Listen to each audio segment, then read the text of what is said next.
High, আমি রুবেল। তো আমি আজকে যে কথাটা বলবো, তো বেশ 2-3 দিন যাবত ধরে আমি ফেসবুকে বা ইউটিউবে, টিকটক, ইনস্টাগ্রাম রিলসে দেখতেছি ইন্দোনেশিয়ার ব্যাপারে, যে ইন্দোনেশিয়াও নাকি সাধারণ জনগণ ছাত্ররা আন্দোলন করতেছে আমাদের বাংলাদেশের মতো। বাংলাদেশে যেমন ছাত্ররা আন্দোলন করে শেখ হাসিনাকে গদির থেকে নামায় দিছে, সেম নাকি ইন্দোনেশিয়ারাও করতেছে। বিষয়টা এটা না। আমি তো বিষয়টা এইভাবে বুঝতে পারতেছি না। তো দেখেন, আমি যতটুকু মনে করি, ফেসবুক ইউটিউবের বেশি অংশ নিউজই, খবরই ভুয়া হয়ে থাকে, বিশ্বাস করার মতো না। তো যখন আমি 2-3 দিন ধরে ইন্দোনেশিয়ার বিষয়ে নিউজটা দেখতেছি, আসলে নিউজটা সত্য কিনা বলতে পারলাম না, কিন্তু তারপরেও আমি এটা নিয়ে নিউজ করতেছি। কেউ বলতেছে সত্য, কেউ বলতেছে মিথ্যা। এর জন্য তারপরও আমি এর জন্য বিশ্বাসযোগ্য হইতেছে না আমার কাছে। তারপরেও আমি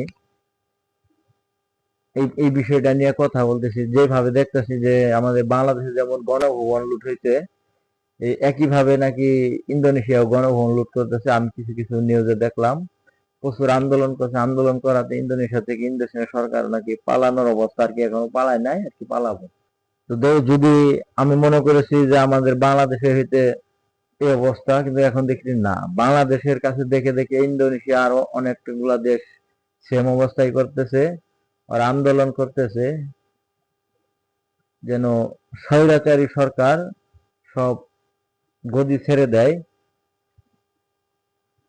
ভালো সরকার যেন আসতে পারে, যেমন আমাদের বাংলাদেশ থেকে।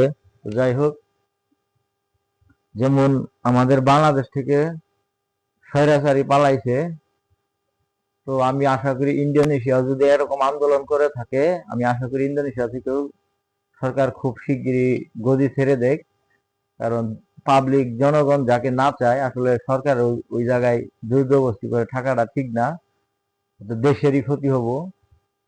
যদি ইন্দোনেশিয়ায়, বাংলাদেশের মতো যদি ইন্দোনেশিয়ায় আন্দোলন চলে, হরতাল মিছিল চলে, তো আমি অবশ্যই ইন্দোনেশিয়ার যে সাধারণ জনগণ, সাধারণ মানুষের পক্ষে আছি। কারণ এক সরকার বেশি দিন থাকলে দেশের উন্নতি হোক, কিন্তু দেশের অনেক সমস্যা করে ফেলে, মানুষের উপর নির্যাতন করে। তো আমাদের এখানেও তাই সেম বিষয় হয়েছে। ভালো ভালো হুজুর মাইরিয়ে মাইরিয়ে শেষ করে দিছে। তো কি বলবো, আর কিছু বলার তো নাই। তো ইন্দোনেশিয়া যদি সেম দশায় হয়ে থাকে, আমি ইন্দোনেশিয়ার পাশে আছি, ইন্দোনেশিয়ার সাধারণ জনগণের পাশে আছি, ইন্দোনেশিয়ার সাধারণ জনগণের পাশে আছি। তোমরা অবশ্যই বেশি বেশি করে আন্দোলন চালিয়ে যাও।